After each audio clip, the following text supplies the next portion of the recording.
नमस्कार। आप सभी का हमारे चैनल सनातन धर्म ज्ञान पर एक बार फिर से हार्दिक स्वागत है। आज भी आपके लिए बहुत ही महत्वपूर्ण विशेषांक लेकर आए हैं। आशा करते हैं कि आप और आपके परिवारजन सभी स्वस्थ होंगे और बहुत ही अच्छे होंगे। आपको बहुत ही महत्वपूर्ण जानकारी इस क्रमांक में अवश्य प्राप्त होगी। तो आइए बिना समय व्यर्थ किए लेकर चलते हैं आपको आज के अद्भुत विशेषांक की ओर।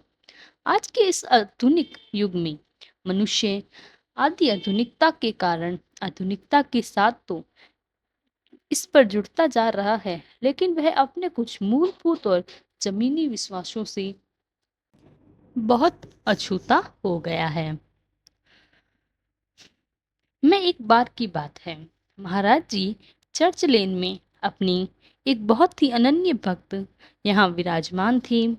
एकाएक महाराज जी का, आप तो जानते ही हैं, जहाँ भी महाराज विराजमान होना जाए वो कहाँ से उनके भक्त पता चल जाता है। आज महाराज जी उनके यहाँ पर हैं तो वहाँ पर भक्तों का तांता शुरू ही लग जाता है। ऐसा ही क्रम चलता रहा।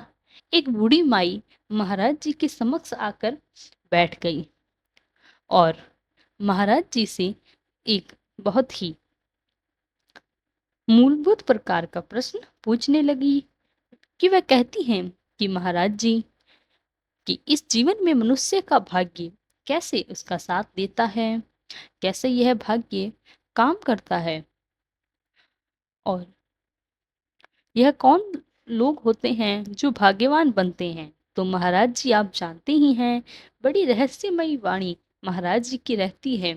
उनकी वाणी में कुछ न कुछ ऐसे तत्व छुपे होते हैं जो कि बाद में घटना स्वरूप में समझ आते हैं।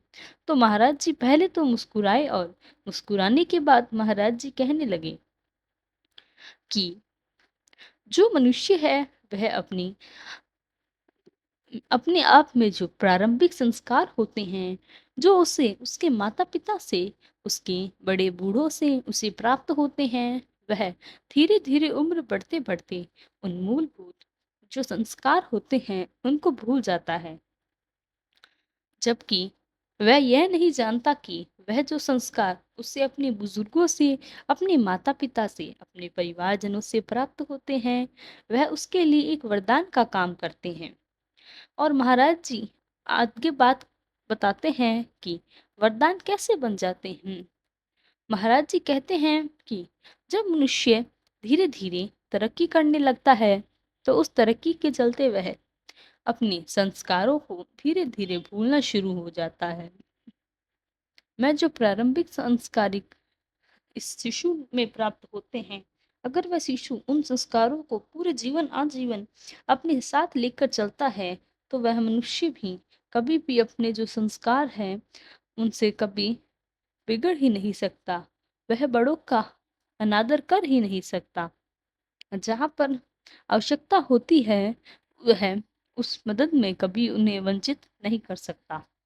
तो ऐसे संस्कार सभी माँ बाप अपने बच्चों को देते हैं और यह संस्कार जब और उनको जो बालक है या बालिका है वह भूल जाते हैं तो वह संस्कार भूलने के चलते आधुनिकता के प्रभाव में या अन्य किसी प्रभाव में वह संस्कार भूलने के पश्चात वह एक नई दिशा की ओर बढ़ जाता है, जहाँ पर उनका भाग्य साथ देता है, बंद कर देता है।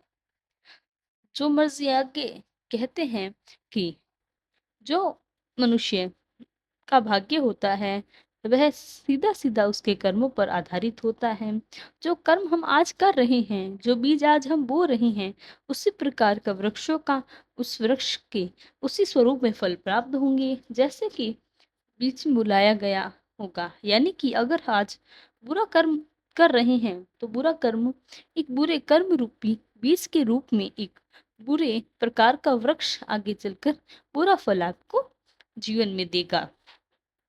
तो संस्कार उसी प्रकार से यदि आप चाहते हैं कि आपका भाग्य आपका साथ देगा तो आपको अपने कर्मों पर नजर बनाए रखनी है। तो आपके संस्कार हैं उसको जीवन में कभी मत छोड़िए। अपनी माता पिता परिजनों के जो संस्कार आपको दिए गए हैं उनको जीवन में डालिए और उन्हीं संस्कारों के अनुरूप आप व्यवहार करें। निश्चित तौर पर आपका भाग्य आपका साथ देगा और आप भाग्यवान बनेंगे। तो यह महाराज जी ने शिक्षा इस क्रमांक में उस बूढ़ी माँ को बताई, और जब यह शिक्षा उस बूढ़ी माँ ने सुनी तो पूरी मदद होकर रोने लगी और महाराज जी के चरणों में अपना शीश नवाने लगी। और ऐसा प्रतीत हो रहा कि उसको उसके सभी प्रश्नों का उत्तर प्राप्त हो गया हो।